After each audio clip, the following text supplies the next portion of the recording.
It's hard today to say like I'm going somewhere nobody has never been before. If you have an idea, probably hundreds of entrepreneurs had that idea before yourself. Now, the question is no more about the idea, it's all about the execution. So focus where you can make an impact. Hello everyone at EO.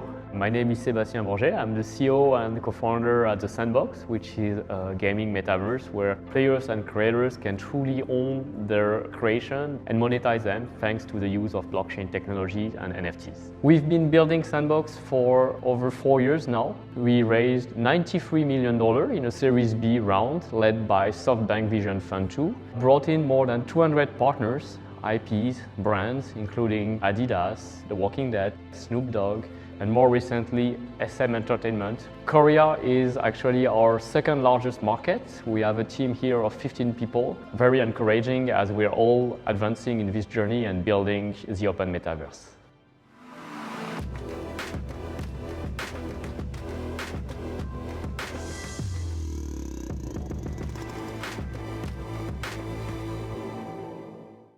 So my background, I graduated from an engineering school in network and telecommunication. In 2007, I met my co-founder, Arthur Madrid. So he actually found me while I was in Hong Kong, as I was one of the main open source developers for peer-to-peer technology, BitTorrent by then.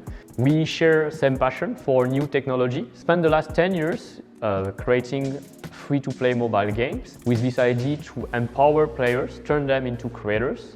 Originally, the idea started as a 2D mobile game. It grew into a large success, got more than 40 million downloads, but still we had some challenges. One of those challenges was like we couldn't keep the creators engaged and coming back after a certain amount of time. After 2 months, 3 months, 6 months, a year, they would actually leave and play other games or do other things. And we found that it was for one reason. No matter how someone was passionate about creating with Sandbox, social status, social rewards wasn't sufficient to keep them into it. We needed something more. And we actually had this challenge that we couldn't pay them or share a revenue from the platform that we were using by then, the App Store, the Google Play Store, or Steam. By the end of 2017, then I found out about one of the very first blockchain games, which was CryptoKitties. Then I say, well, frankly speaking, the game itself was nothing like surprising, etc. It's a very simple, casual game. But the idea that those virtual cats, you could actually sell them on another marketplace than the game marketplace was really novel. And that's what gave us the idea to combine NFTs with user-generated content that gave life to the Sandbox.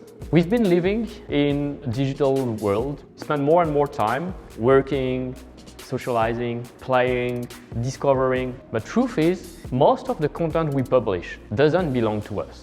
It's actually digital assets that are stored on centralized databases. We think like true digital ownership should be the right to anyone. We designed the Sandbox platform to have a circular economy in place. On one side, content creators with the tool produce assets. They use those assets into the game maker to create experiences. Those experiences get published on land that allow them to monetize. By monetizing, they're helping the growth of the marketplace and buying assets from creator again. So that's the rough basic idea around the platform of Sandbox. An economy where people can sell services and hence actually enable the creation of new jobs. Fashion designers, our identity is now an avatar. Many people will want to have like unique look and outfits. Then tour guide in the metaverse explaining you the story behind this monument, this character, etc. Maybe there will be historians of the metaverse. And then jobs also related to transaction, commerce. We're already seeing like virtual real estate agents, people who help to match buyer and seller for virtual land. Anyone can actually easily contribute to create that content and be rewarded for this value creation as they help not only to build, but also to make it alive, to make it fun, and to make people want to come back into it.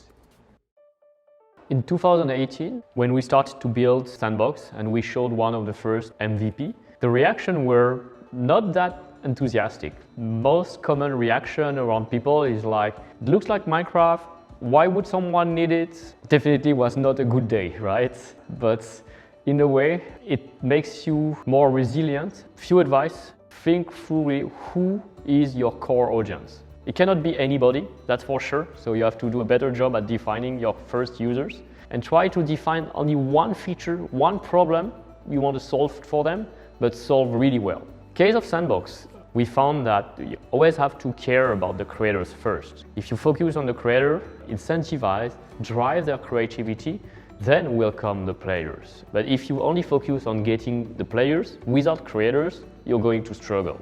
I've been doing video games for 10 years. Video games, they are like the most creative kind of product. But somehow, that creativity is not the most valued skill into the production of a video game. Actually, it's one of the least valued. People who are artists, level designers, game designers, they are not the most well-paid jobs because we have been optimizing for metrics, for conversion, for monetization, rather than optimizing for making more creative product. We focused on the creation tool first, inviting artists, we chose voxel artists, so that was the first community that we invited to try out Sandbox.